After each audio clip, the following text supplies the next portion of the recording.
Jizza was looking for me, and RZA was looking for me. Everybody looking for me because my dad was there before with them, and it was like, is YDB gonna show up? Yo, what's up? You're flexing it with Frestylz right now. Motherfucking right,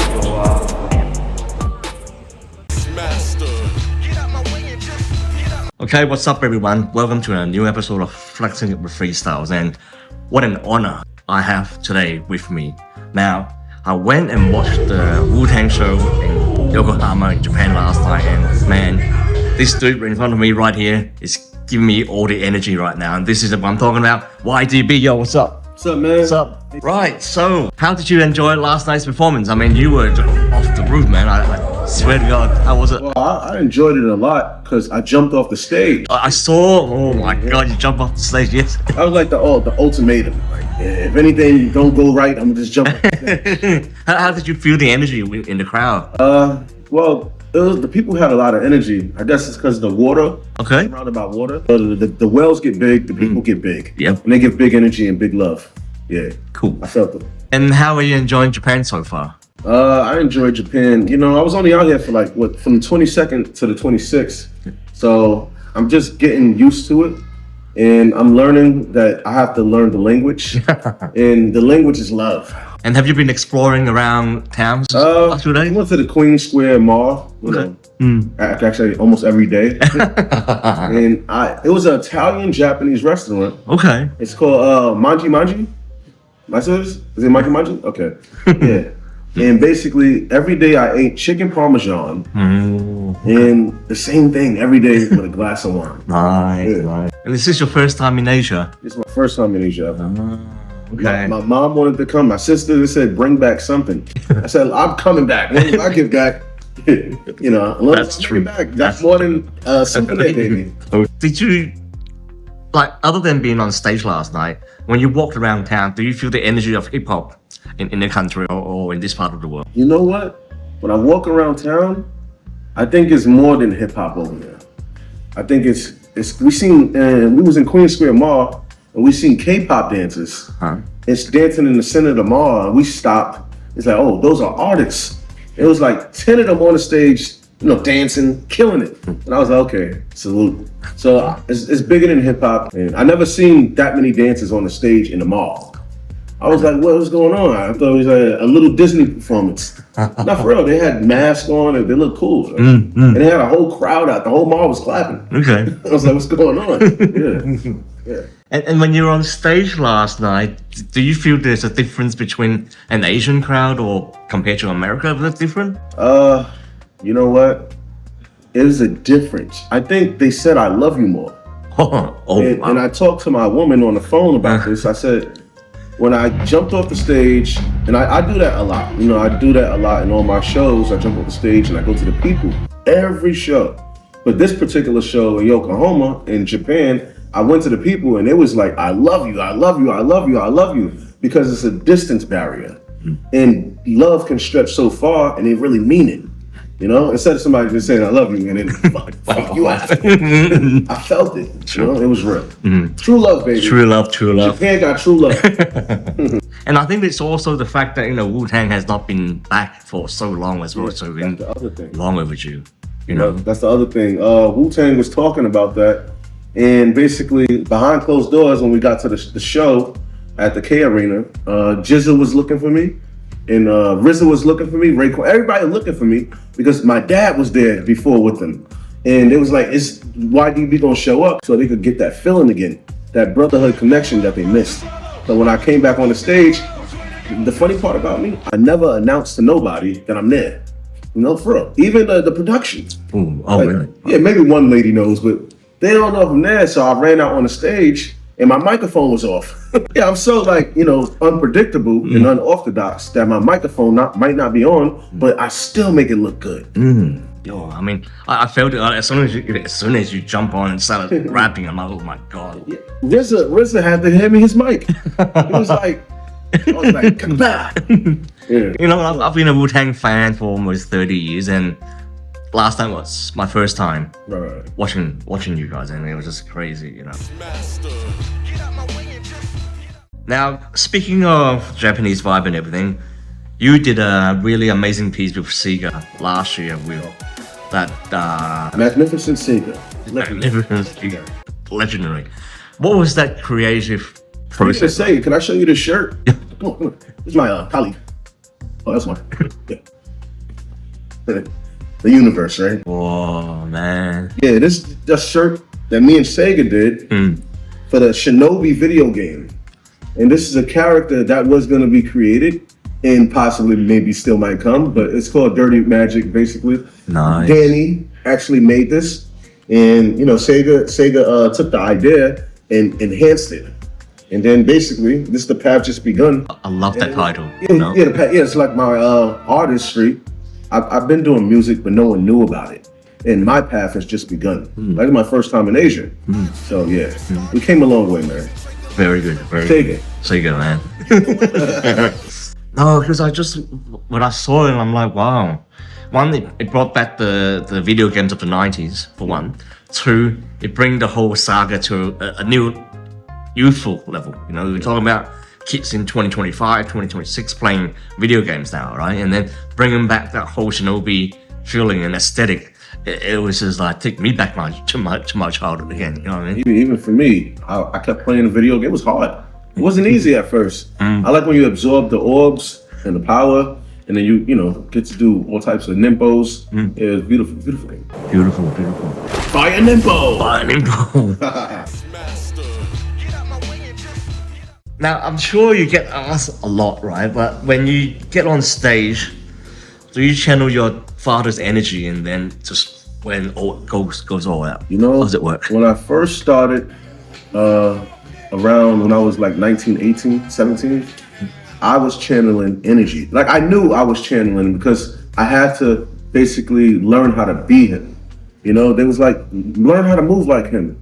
Learn his lyrics. It's not easy, right? No, it's like acting in a movie. And if you don't do it right, you don't get the cut. You don't get the part. And I had to kept practicing. And then he said, hey, you deserve this. This is your spot. And that it came a lot of hard work, and no one really knows that. But it wasn't just given. You know, you're talking about the greatest rappers on the planet. They're not gonna give you anything because they had it hard. So they want you to feel something.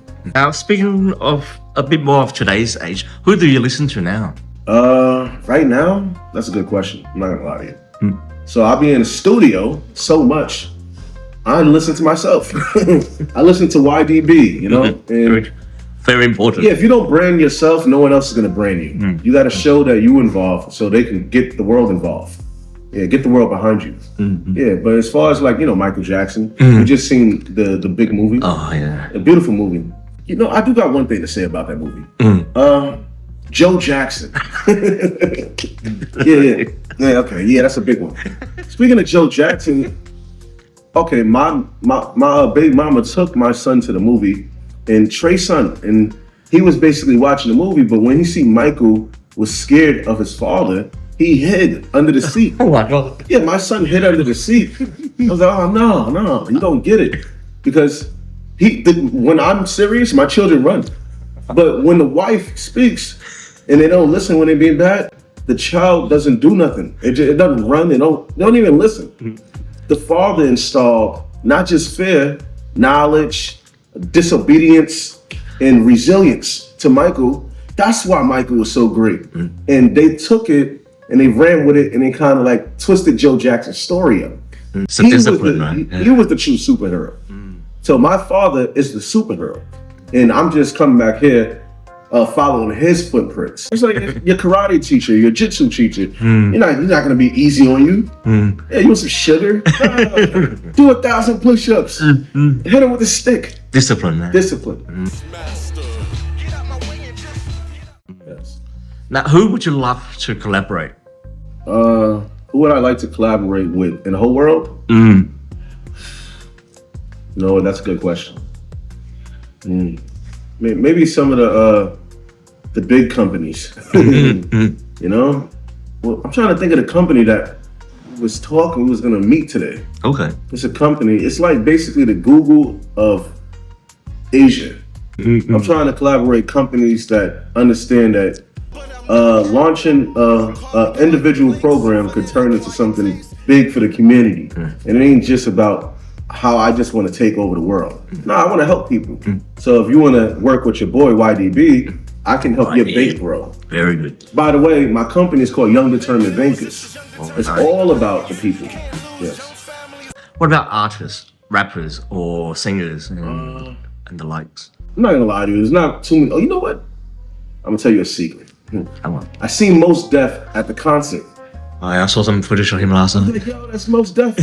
I was on the stage. I was like, that's Mos Def, but I couldn't stop. You know what I'm saying? But I got a song with Mos Def, and he don't even know I got a song with him.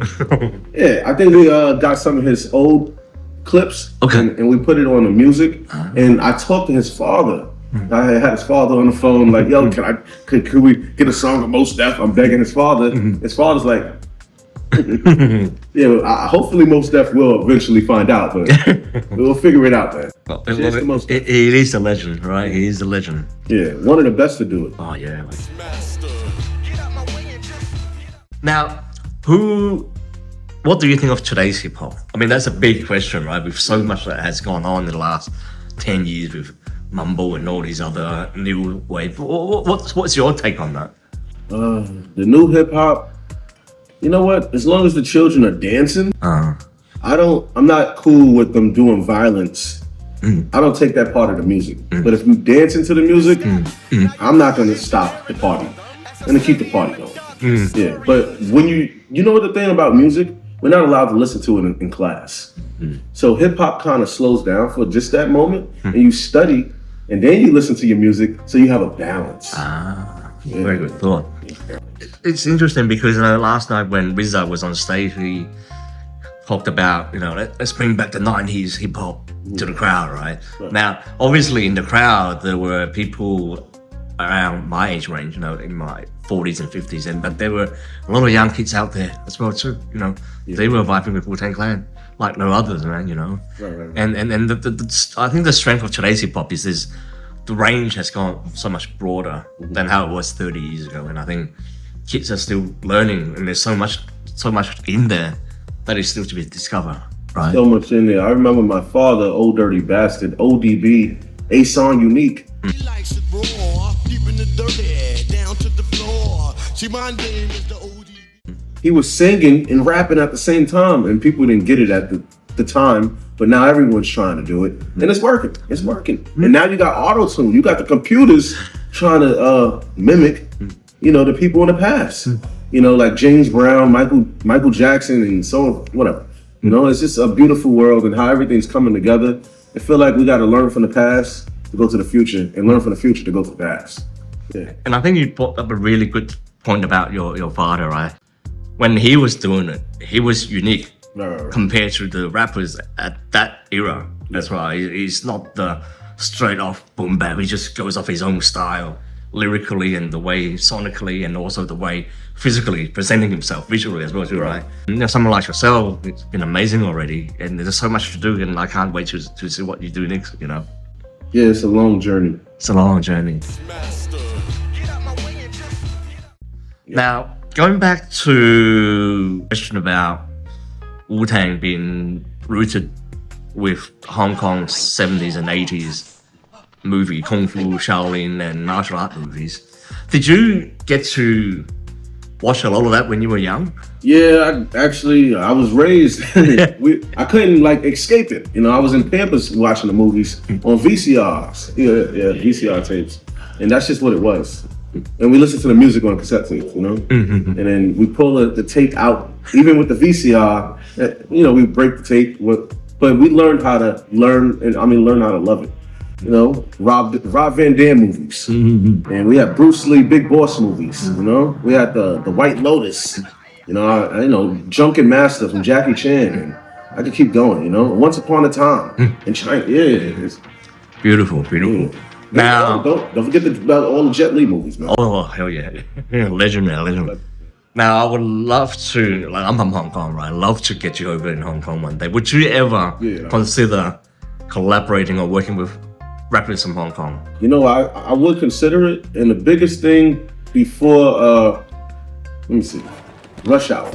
I used to be in Hong Kong. Yep. Rush Hour. And, maybe a collaborate with a restaurant and make some lo mein. Oh yeah. Yeah. Nice. We can rap about that later. Yeah, that's put it in a rap lo mein box. And then sounds just come out. Yeah, sounds come out the box. So many people that I know.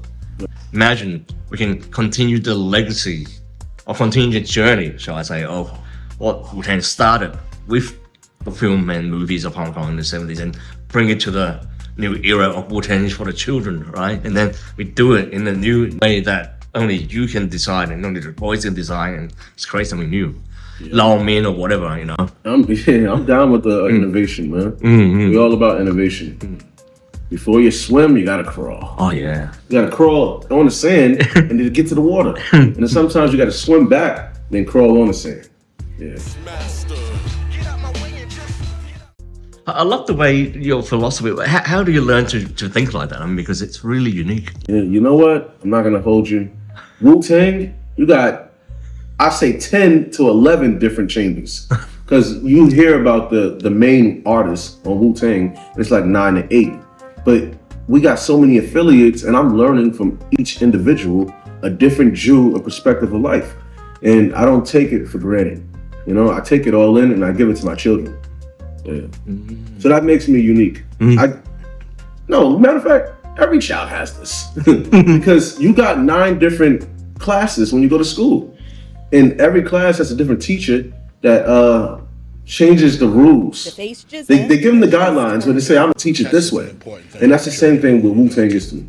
Different teachers that represent the culture of hip hop. Wow. So deep. Yeah, that was powerful. That was powerful, man.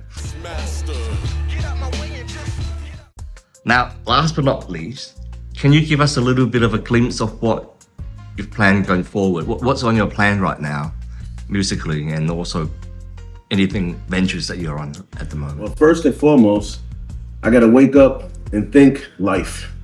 Think the sun, think the moon, think the earth. And sometimes you can't forget where you came from. And sometimes you see this bottle of red wine and you don't wanna take that for granted. You just gotta keep going and strike like with the will that you was born with. And I think that's the most important thing is to not forget that the roots that carved you to be that sharp blade or a sharp sword is that you can't take it for granted, man. That's all I'm saying. Don't take life for granted. Yeah. As far as where I'm going with business, I got a big festival in America. My first festival. I saw that, yeah. Yeah. It's called the Rapping Rivers. And we got, big artists from America. And I wish we could get Hong Kong artists and Japan artists to collab. And I think that's the future. Okay. Yeah, we might be over here rapping the rivers. To a theater near you. I think that's a really good idea, getting more rappers from Asia or from other parts of the world and just come together and do your thing. Yeah, have fun. Just roll, man.